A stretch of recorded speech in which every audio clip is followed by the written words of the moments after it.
It feels so good to be where we are today, but it took a while to get there, and so, when you start the process, you're going to have bumps in the roads, and there's going to be times where you're thinking, what is our purpose again? And it doesn't feel like this is our purpose. And the thing that especially for women, I think they need to give their husband extra grace in their walk with the Lord, because as a woman, we seem to get the spiritual, relational, and we want more of God faster, maybe.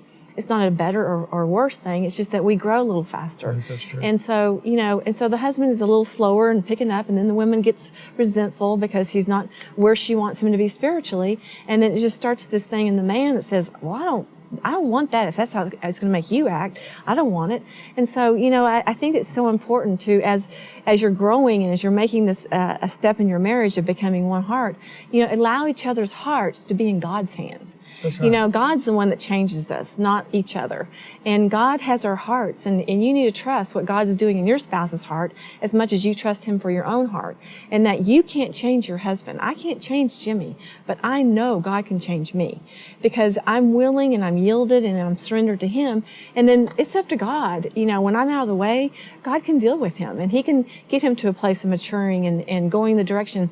And I remember him bypassing me. It was like, it was just like all of a sudden he's way beyond where I was, and he was, and then that's when the Lord had, had already called you in the ministry, but you had just really got anointed, and I was just like, wow, to the point where I considered him my pastor. I would go to church, and it was like I was being fed by my husband, because he was so in love with God, and the purpose of our life was so obvious then, but I didn't see it that way. It's just, our marriage was our marriage, and then there's the ministry. But now I look back and I just think of how God's taken us step by step, and it's been such a miraculous thing, because we were so messed up that, so be encouraged, that give each other grace, let each other take the steps that need to be taken, and watch what God can do.